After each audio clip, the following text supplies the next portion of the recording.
One of the wonderful things that happens when you're a photographer, an artist, or you're creative is that you just have more moments that you remember, and it's an absolutely incredible thing. This is a story about Burning Man and how I got to be more comfortable with taking photos of people. I went to Burning Man the first time 5 years ago, and I've been every year since. And before I went to Burning Man, which, by the way, if you don't know what it is this huge festival in the desert of Nevada. There's about 60,000 artists and musicians and all kinds of people that go to this thing. And they wear costumes all week, there's art everywhere, there's music. It's wild, it's absolutely wild. And I remember before I went, I was really wondering, like, what are the people like there? Are they kind of crazy? Are they like hedonists that are completely self-absorbed? What's it going to be like? I knew that I'd take photos there, but I didn't quite know what they would be like quite yet.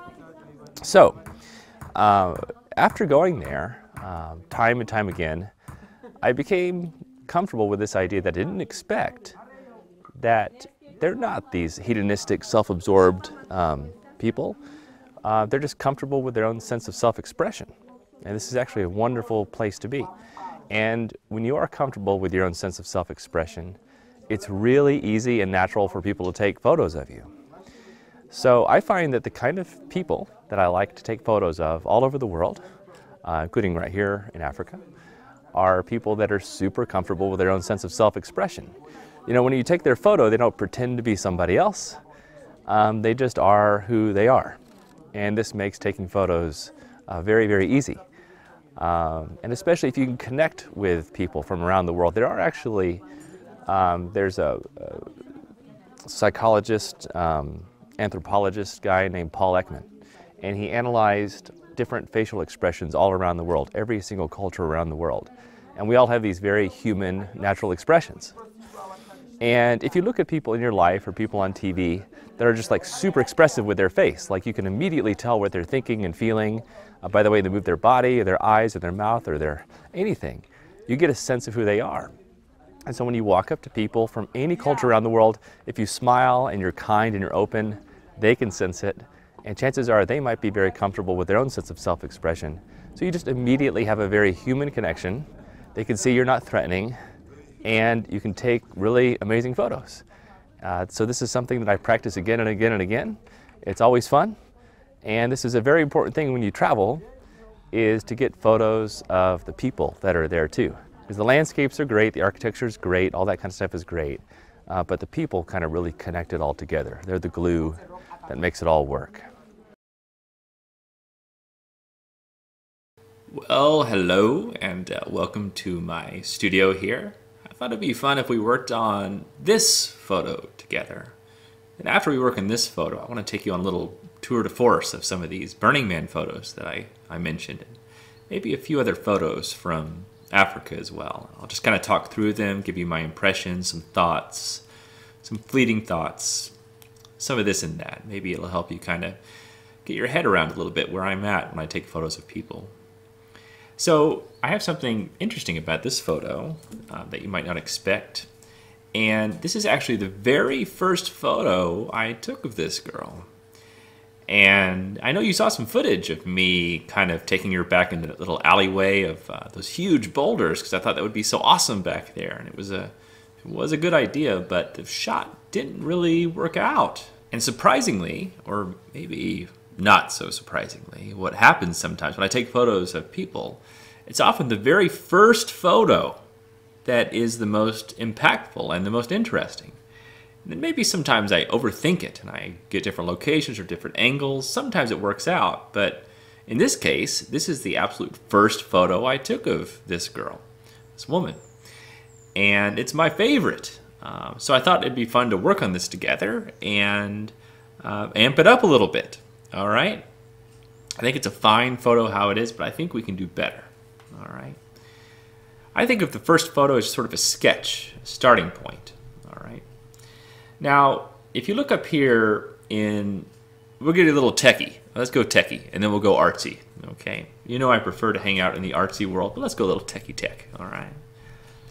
Up here you can see the ISO is at 100 and it's at 1/4000th of a second. And you're wondering, well, hey Trey, what is the f-stop? What's the lens? What's going on? Well, it doesn't show because I had on a manual lens and I manually focused. I actually used the A7S for this shot, the Sony A7S.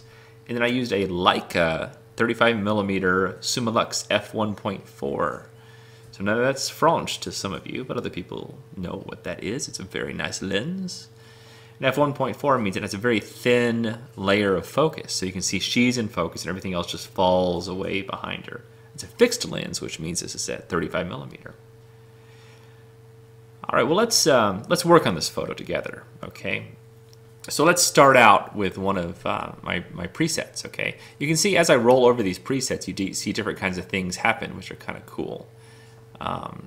Even some of these sandstormy ones look kind of cool, like Sandstorm Hard Top. Kind of gives it that orangey glow, sandstorm kind of feeling, doesn't it? There's some black and white ones like Silver Laser, which will give it sort of a cool look, I think. But you know what we're going to go with? We're going to go with old Clean Sunday. Clean Sunday, honestly, is always a winner. Well, I shouldn't say it that definitively. I would say it's 99.5% of the time a winner. And I do like this very much. I kind of like the way this looks. If we look at the before and after, that's the before and the after. This is just a start. Okay, we're not going to end up with this preset, just a start. One thing I'd really like to do is crop it. Okay, let's give it a cinematic crop. Okay, so I'm going to click on the cropping tool here. Let's pull down the top and pull up the bottom just a little bit, because it's so interesting that she's wearing like this furry thing and that amazing turtle shell, these necklaces. We're going to do a lot to bring all this out. And as for the top, I'm debating on whether or not to keep the top above the fence. I think kind of below the fence is kind of cool.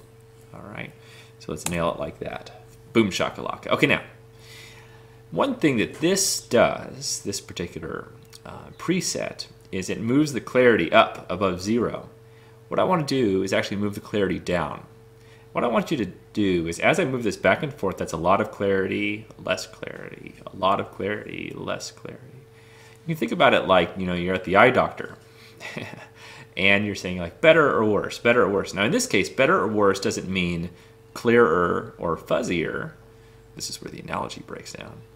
But it means like more interesting artistically or less interesting artistically. In this case, I think a little bit less clear looks better for the background, because when you have this sort of bokeh background, bokeh is another word for the out of focus area, the Japanese word. Some people say bokeh, but I say bokeh because that's how the Japanese say it. It seems more authentic. But anyway, if you have an out of focus area and you add a lot of clarity, look how the background just gets kind of like chunky, or looks kind of wonky wonk. I don't know. But now watch just this background area, this bokeh area. As I move the clarity over to the left, it just feels softer and more feathery. And I think that background areas that are out of focus should feel super feathery and soft and light and delicate. That's how it should be. So we're going to pull that over like that. All right. Now that also softened her up just a little bit. That's all right. It's all right. We're going to counter that here with this maneuver. I'm going to click on this brush. All right. Now I have the brush. Now anything that I brush is going to have this effect on it. Now, how should we show the effect? Okay, well, let's just go ahead and just jam up the exposure so that you can see that anywhere that I brush will have this effect. Now, this is not what I want to do. This is just for example. You can see I just brushed over this area. But now anything that I do, here I can move the exposure up and down. I can just jam with the contrast. I can do whatever I want, okay? Now I'm going to undo what I just did, but I'm just showing you how the brush works, all right? So let me click on this thing, and I'm going to hit delete to make a new brush, okay? So here we go. I'm going to hit the left bracket to make the brush nice and small. And I really want to bring her eyes into focus. It's all about the eyes. With people, it's all about the eyes, okay? So I'm going to, we got the exposure way up, so this is going to make her eyes look, you know, like she's in the middle of some sort of voodoo ritual or something, okay? So just ignore this, it's a little much, okay? We're going to bring that down in just a second. I just do this so that I can see where I'm drawing, okay? okay? Because if you don't, you just really have no idea where the heck you're drawing. All right, just get a little bit of that. Very nice. So now we're going to bring down the exposure, okay, back to normal.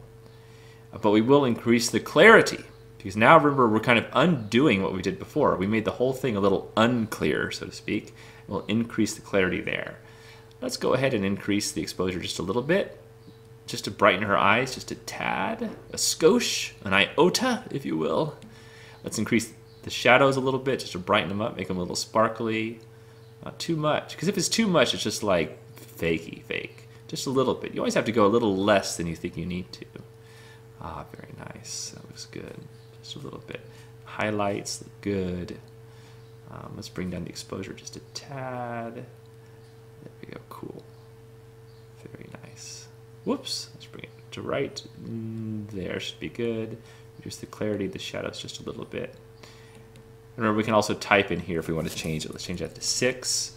Let's change this one to 0.1. It's like we're launching a rocket into a low Earth orbit with all these numbers, isn't it? All right, that's looking pretty good. By the way, here's a hot tip. If you start moving this thing around, you're like, oh, I don't like it, any of those, I want it to go back to 0. You can just double click the word here, like clarity, and it snaps back to 0.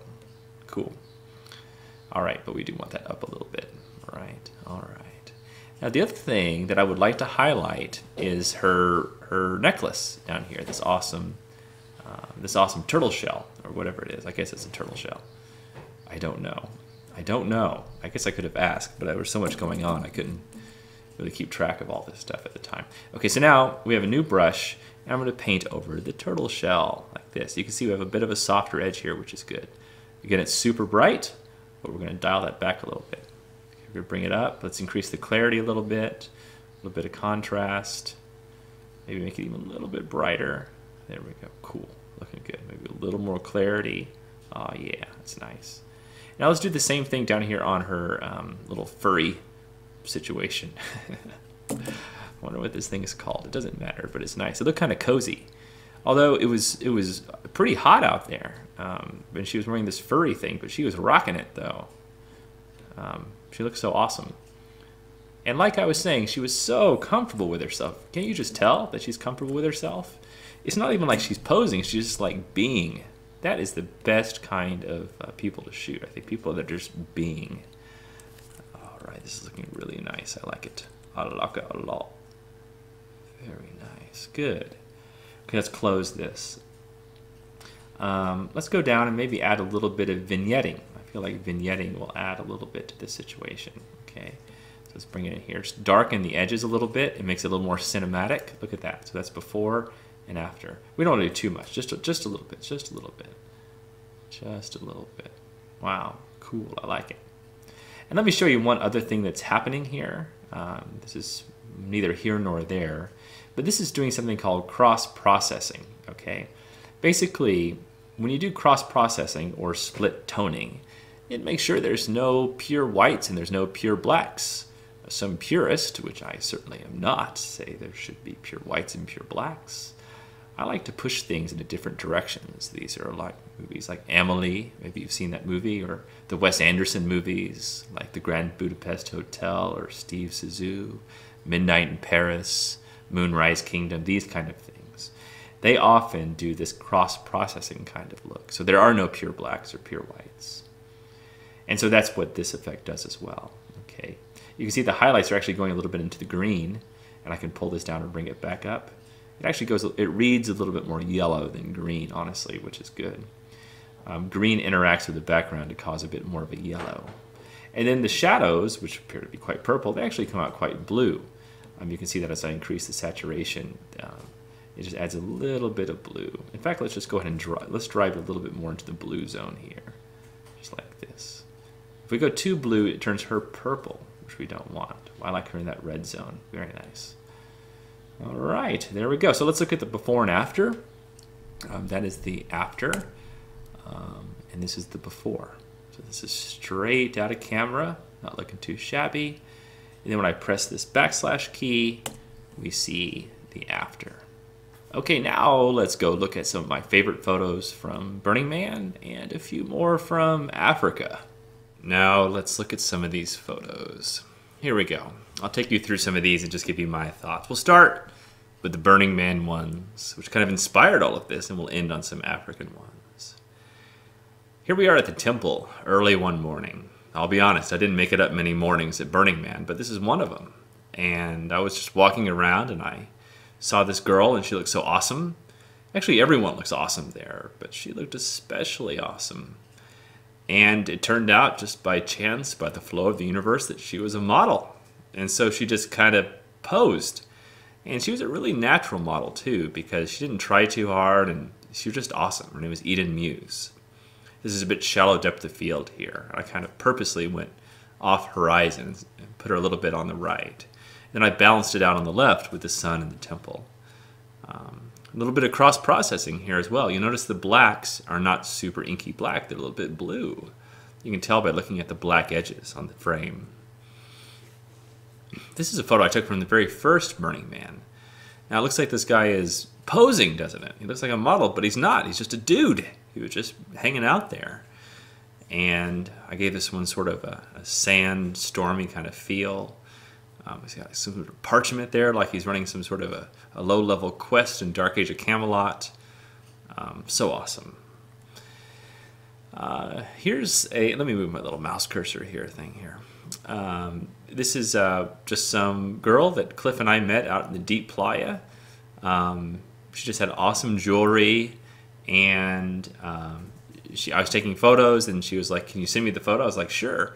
She goes, "Let me type in your name to my phone." And I thought it was so strange that she pulled out her phone out here, so I took this photo, and this turned out being my favorite of the photos.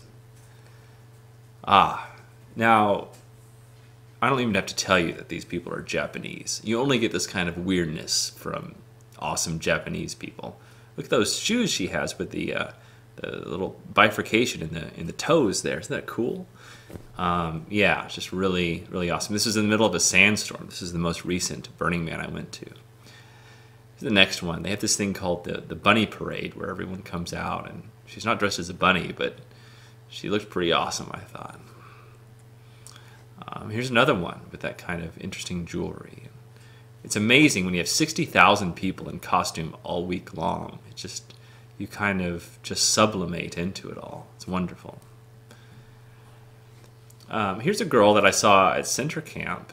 Now, you know, I don't know what you've heard about Burning Man, but there is quite a bit of nudity. Not all nude. I would say maybe 10-20% of the girls are nude. But it's not really a sexual thing. In fact, this girl was totally nude. But, you know, I felt like it was... you can see I didn't take a naked picture of her. I just got a face shot. You don't have to do that stuff. And to me, you know, it's all about the soul. And if you can see the soul through their eyes, which I feel like you can with this girl, sometimes the other stuff distracts. The other stuff is wonderful, of course. I mean, come on, but doesn't it start with the soul? So that's why I get in tight on the eyes. Here's another one. This is a wonderful piece of art they build every year. Actually, it's different every year. This team, they build amazing things.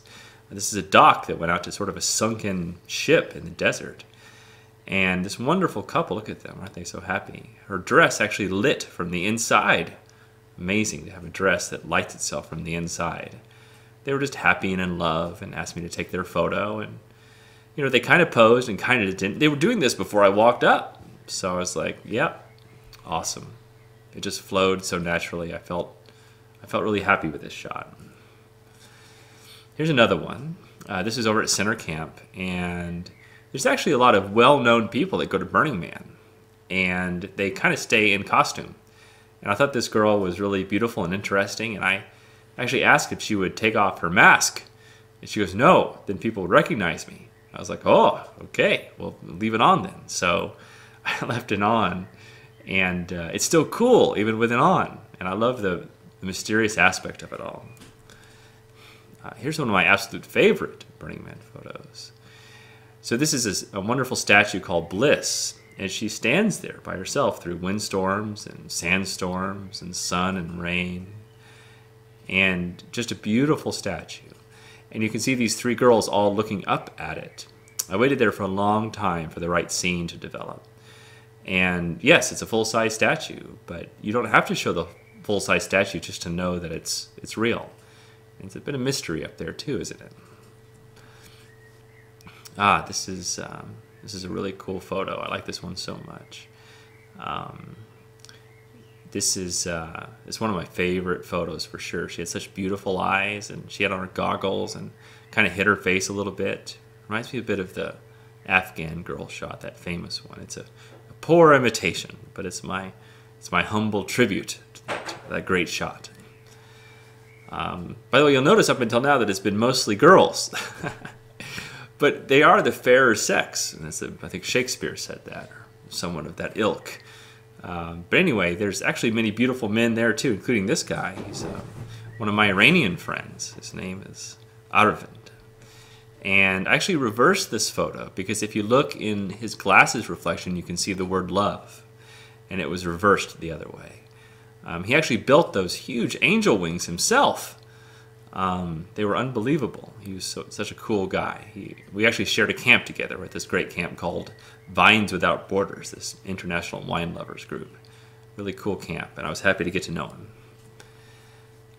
I saw this girl at Center Camp.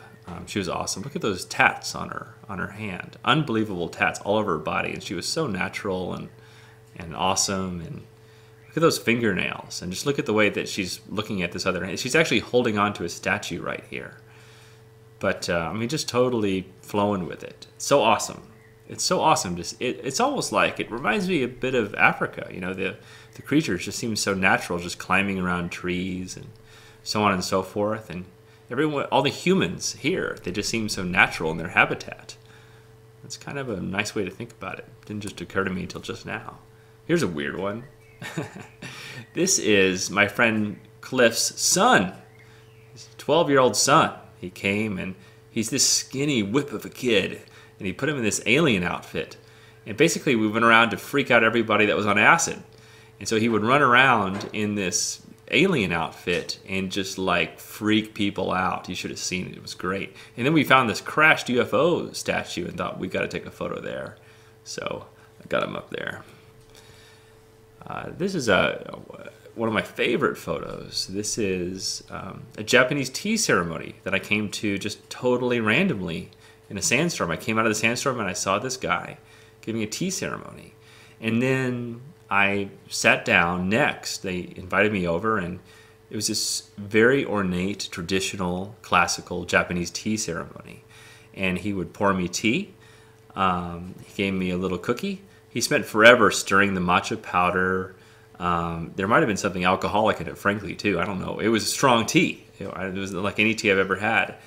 And he served it to me in this golden bowl. And at the end, right before I drank it, he opened up this little wooden box and had some watery stuff in there and something floating that was glittering. And he put chopsticks in there, and he pulled out this little piece of gold, this gold leaf. And he went to go drop it into my tea. But the sandstorm got strong, and it blew away the gold like it was gone into the sand. And so he reached slowly back into the box, pulled out another piece, and then he took the chopsticks and put it down inside the tea and shook it around until the gold was floating in there. And then he offered for me to drink it. I drank it down. Oh my God, it was so good. It was so magical. And then after I had the cookie and everything, he took the little box and he reverse folded it into this origami thing, and he handed it to me. And on it, it had the words, it had some Japanese writing, and at the bottom it was sort of translated, "You are a god." And it was like one of the most magical things that has ever happened to me at Burning Man. I started to cry. It was just amazing. And then anyway, I left. But it was just wonderful. Here is just some random person we met walking around. Cliff and I met as we're walking around, and it was sort of sandy, another windstorm, and she was wearing this white outfit, and it was flowing around. And we said, "Whoa, you look so awesome. Can we take your photo?" She goes, Why do you want to take my photo? I'm not interesting or pretty. We're like, we beg to differ. And as you can see, she's just absolutely beautiful. Just a really fun photo and moment there. And by the way, all these people I'll never see again. You never get their contact information. They're like, they're like these lions. I might see the same lion again, but you never know. Or lioness. Speaking of cats, you can see this girl's pose. She had this big tail on, and she's just kind of flowing in the desert here, and she's got her hands in some sort of a cat claw pose, and there's a sandstorm behind her, and yeah, awesome. Here's another girl.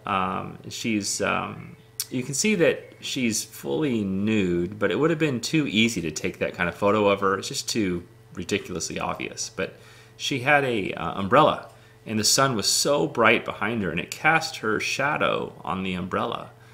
And so the hint of it there is much more interesting than the actual thing. She was really nice too, and it turns out that she runs an online dating service of all things. Yeah. So anyway, that's that photo. Here's a photo. This girl's name is Mars. Everyone has their own secret playa name there. You never know their real name. But you can tell just from her hair and the decorations and her earrings and her kind of mischievous grin that, it's all good. This moment didn't last long. It lasted maybe between a few moments, and I was lucky to catch it. Here's another one. This has one of my sort of sandstorm things on it that makes the reds seem so intense and the warm colors seem super intense. And again, I kind of caught her between poses. And I think sometimes between poses is when people are the most human. I think people are very cognizant when people are watching them. And so they do put on a certain essence sometimes. But sometimes right between that, you can see some hint of the truth. And this is one of those. And here's this awesome Japanese dude just being a stud, just walking around the desert in his red outfit with his white painted bald face. I mean, man, that guy is a stud. I love it. All right, I don't know why I went from that Japanese stud to Peter Giordano, but this photo just cracks me up. This is in Botswana. For some reason, he's not actually posing. This is how he actually takes photos. And I said, why were you in this position? And he goes, look, dude, it's business in the front, fashion in the back. Now getting back to Africa. This is in Soweto, one of these wonderful girls playing soccer. Her hair was so awesome, and she was so beautiful and self-confident and everything, just hanging out there. Look at her just holding onto the barbed wire, holding a ball. Not a care in the world. Wonderful. Here's the next one. Look at this little girl. Look at that attitude. Girls get these attitudes at a very young age. It starts young. The craziness starts young in these young females, I tell you. And look at that kid on the right. He's like, what are you doing? What are you taking that photo for? And in the back, there's wildness, and there's some sort of taller kid here with a skeleton outfit. And I don't know. I just like this photo. Here's Curtis Simmons. He's our COO, Chief Operating Officer of Stuck in Customs. And he was there with me, of course, and he's taking photos just like me. He loves to take photos like I do, and he was showing the kids their photo there. Here's Belle. She was doing the same thing. They were all crowding around her. They were fascinated by her hair. She's got this crazy earring that all the kids love too. And I decided to make this photo black and white just because it simplified everything and made it all make sense to me. Here's a shot of Curtis. All the kids were crowding around him, looking at our quadcopter and just having a ball. It was really cool to see all the kids having so much fun and to see Curtis in this situation. This is a little later in the trip. This is in Botswana. And we were with this woman named the Desert Rose. In fact, that's how she introduced herself to us. She was actually working at our camp. And she came to introduce herself one day while we're having lunch. And she goes, hello, I am the Desert Rose. I go, oh, how awesome. It's like a Burning Man name in the middle of Africa. And she completely played the part. In fact, she didn't play a part, she lived the role.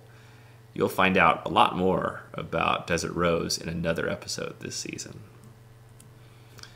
Here's my friend Renee. He's hanging out with this wonderful gal who also worked on the staff there.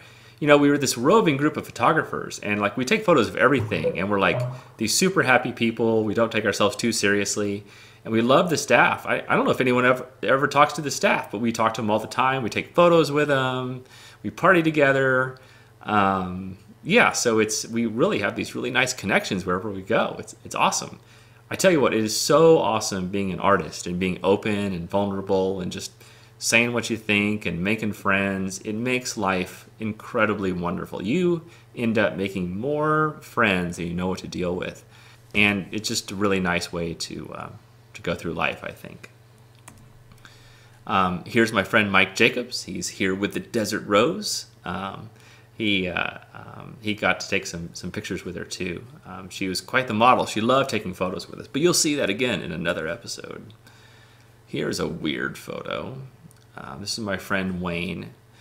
He was sort of lost in the landscape. He was just sort of looking off into nothingness, into the dark void. And then there's Belle behind him, kind of shooting orthogonal to him. I walked by this while I was taking a landscape photo. It was a super cold morning. That's why we were in these ponchos. Who knew Africa was so cold, but it was freezing. Anyway, so I walked by this and I saw this scene. I go, whoa, that's so weird. So I immediately took a photo. What's actually happening here is she's not shooting Wayne. She's back behind him getting some of that wonderful B-roll you probably saw in the earlier part of the show. But yeah, I really like this photo. It's super weird. Here's some from Tomorrowland, from this wonderful little village. I don't know which of these is my favorite, either this one or this one. But it looks so cool up there on the rock with their spears, and so manly and awesome and like super African, and it was just great. You know, they were really happy dudes, and I just felt really happy around these guys taking photos. You know, they're just in their element. So cool. Here's one of our guides that followed us around. I meant to ask him about his scar, but I never had the chance. But he was a cool dude, that guy. Here's another guy that's standing around while they're trying to make fire. Here's a few of these shots. So they told us this whole story about, like, you know, if you can't make fire in front of one of the village elders, you can't get a wife unit. And then finally this guy gets his fire going. I got really low to the ground here. This is also with that same lens that I did the demo on earlier. And I tried to do one thing here. I thought by getting low it made it cool. And I had him in focus. And if you look at the bottom part of the ground, the lower edge of the frame is out of focus. Then he's in focus. Then in the distance, they're out of focus. I think that's kind of one of the coolest ways to do these depth of field shots, where the part in the middle is the only part that's in focus. Here's the finished version of that girl. She was awesome. And then we'll end with this one. This is so fun. You know, like I said, we got to be such good friends as we went around from camp to camp to camp. These were some of our drivers. These were the chefs. There's the Desert Rose. And I lined them up on the edge of this thing. I said, okay, you guys, just jump as high as you can. Have a good time. And this is how it ended up. It's just a kind of a wonderful feeling that it reminds me, even though I got great landscape photos, great animal photos, when you see the photos of the humans, it really does tie you back to the place and the time. And it all does help it last forever. All right, well, thank you for joining me for this episode, and I will see you again soon.